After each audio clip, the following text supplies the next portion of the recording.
สิ่งที่สำคัญที่สุดในการเทรดแม่นแท่งเทียนถ้าว่าเฮาฮู้แท่งเทียนเฮาก็จะสามารถเทรดได้ง่ายขึ้นและเข้าใจวิธีการเทรดได้ง่ายขึ้นในคลิปวิดีโอนี้จะมาสอนวิธีเบิ่งแท่งเทียนซึ่งแท่งเทียนนั้นมีองค์ประกอบใดแด่และแท่งเทียนมีแห่งซื้อแห่งขายหลายเบิ่งแบบใดค่อยสิมายกตัวอย่างรูปบทเรียนแท่งเทียนและไปใช้ตัวจริงนํกันทุกคนโอเคเนาะตอนนี้ถือว่าเฮามาอยู่ในองค์ประกอบของแท่งเทียนหรือว่าบทเรียนของแท่งเทียนเนาะทุกคนเนาะก่อนที่เฮาจะเข้าไปเบิ่งตัวจริงนํกันเฮาต้องฮู้ว่าแท่งเทียนนี่มันเคลื่อนที่แบบใดทุกคนเนาะนี่คือปัจจุบันตอนนี้เนาะองค์ประกอบของแท่งเทียนเนาะนี่มันจะมีเลยราคาสูงสุดราคาต่ำสุดบ่ราคาสูงสุดราคาต่ำสุดมันจะมีเนื้อเทียนราคาเปิดราคาปิดมันอยู่ในจุดใดเนาะองค์ประกอบแรกก่อนที่เฮาจะไปเทสตัวจริงเฮาต้องฮู้ก่อนว่าองค์ประกอบของแท่งเทียนมันมีอย่างใดทุกคนด้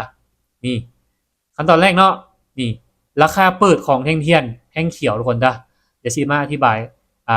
ราคาเปิดของแท่งเทียนแท่งเขียวทุกคนนี่ตัวนี้เนาะทุกคนเห็นตัวนี้จะเป็นเนื้อเทียนทุกคนตัวที่คนเห็นตัวนี้จะเป็นเนื้อเทียนเนาะแล้วมันก็จะมี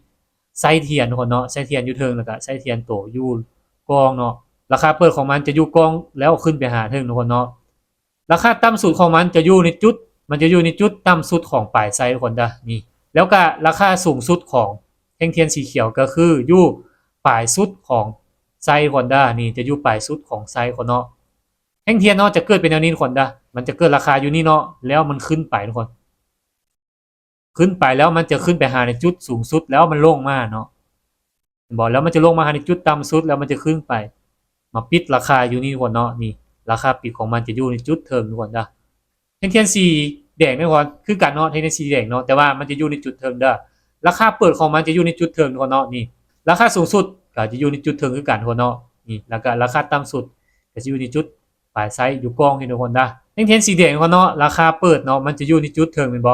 ่ราคาเปิดมันอยู่จุดเทิงเนาะแล้วมันจะลงมาทุกคนมันสิลงมาหาในจุดราคาต่ำสุดทุกคนเนาะนี่มันจะลงมาหาราคาในจุดต่ำสุดแล้วจะขึ้นไปหาในจุดราคาสูงสุดทุกคนจะขึ้นไปหาราคาสูงสุดแล้วมันจะลงมาปิดราคาปิดของมันทุกคนเนาะนี่จะเป็น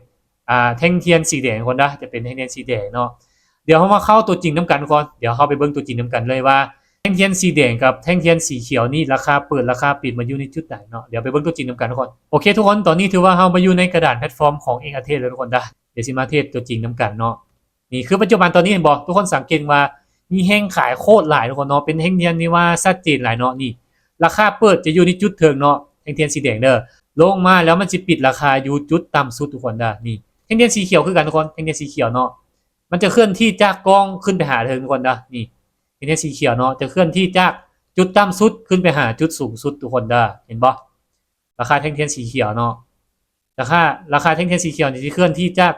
จุดต่ำสุดขึ้นไปหาในจุดสูงสุดของมันทุกคนนี่แล้วก็ราคาแท่งเทียนสีแดงก็คือกันจะเปิดราคาจากจุดสูงสุดของมันแล้วลงมาหาในจุดต่ำสุดของมันทุกคนนี่คือปัจจุบันตอนนี้เนาะเป็นแท่งเทียนที่ว่าชัดเจนเลยในจุดนี้บ่งบอกว่าในจุดนี้นี่ถือว่ามีคนเทขายลงมาโคตรหลายคนนอนจุดนี้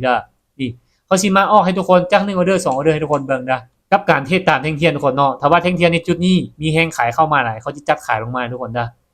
อเดอร์นี้เป็นแดงบ่เป็นเขียวเนาะบ่ทุกคนสังเกตว่าคือกับค่อยอธิบายเลยว่าในจุดนี้เนาะเห็นบ่แห้งขายเนาะจะเปิดราคาในจุดสูงสุดของมันทุกคนแห้งขายจะเปิดราคาในจุดสูงสุดของมันแล้วลงมาหาในจุดต่ำสุดของมันทุกคนเดี๋ยวเบิ่งแท่งนี้ทุกคนเนาะถ้าว่าแท่งนี้มีแห้งขายเข้ามาหลายเนาะหรือว่ามีแห้งซื้อเข้ามาในจุดนี้ค่อยจะจัดซื้อขึ้นไปทุกคนถ้าว่ามีแห้งขายเข้ามาในจุดนี้ค่อยก็จะจัด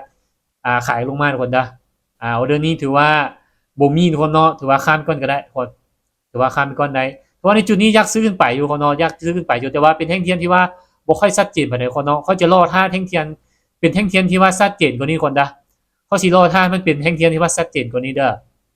โอเคนี่อยากให้รอท่ามันเป็นแท่งเทียนที่ว่าชัดเจนเนาะเป็นแท่งเทียนที่ว่ามีเนื้อเทียนหลายๆคนเนาะจะเป็นเนื้อเทียนหลายๆที่เขาจะจัดขายลงมาทุกคนเป็นแท่งเทียนที่ว่ามีเนื้อเทียนน้อยๆสิค่อยสิบอกทุกคนจะขอเป็นแท่งเทียนที่ว่ามีเนื้อเทียนหลายนะเขาจะจัดไปเลยทุกคนมาเบิ่งเอาเด้อนี่ลำกันทุกคนในตอนนี้เนาะถือว่าโอ้มีเฮงขายเข้ามาหลายเนาะถือว่ามีเนื้อเทียนโคตรหลายทุกคนเนาะปัจจุบันตอนนี้เห็นบ่ทุกคนสังเกตว่ามีเฮงขายเข้ามาโคตรหลายเนาะกับเป็นเนื้อเทียนที่ว่าค่อนข้างว่าหลายเฮงเนาะปิดเต็มได้เลยทุกคนเนาะโอเคบ่ขึ้นอย่างไรทุกคนแต่ขายลงมาเลยเด้อนี่ออกไป40เหรียญเลยทุกคนแต่ว่าทุกคนพบเห็นอันนี้นี่ทุกคนจัดขายลงมาทุกคนมีคนเทขายโคตรหลายเนาะมีเทรดเดอร์หรือว่า คนที่ออกออเดอร์ในจุดนี้ถือว่ามีคนเทขายในจุดนี้โคตรหลายเนาะเดี๋ยวเบิ่งกันออเดอร์นี้สามารถปิดเป็นแดงได้บ่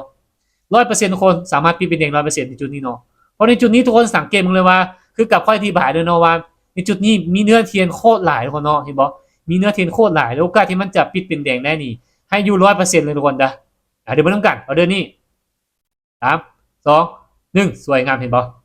นี่วินงามๆคนถ้าว่าทุกคนพบเห็นแบบนี้นี่จับขายลงมาทุกคนเด้อจับขายลงมาเลยโอกาสที่มันจะปิดเป็นแดงนี่หลายแห้งทุกคนเนาะเพราะว่ามันเป็นเนื้อเทียนที่ว่าชัดเจนเนาะแล้วก็ในจุดนี้บ่งบอกว่าในจุดนี้มีคนเทขายโคตรหลายจุดนี้ทุกคนได้คือปัจจุบันในตอนนี้เห็นบ่มีแฮงซื้อเข้ามาทุกคนเนาะมีแฮงซื้อเข้ามามีคนเริ่มดักซื้อละโอเค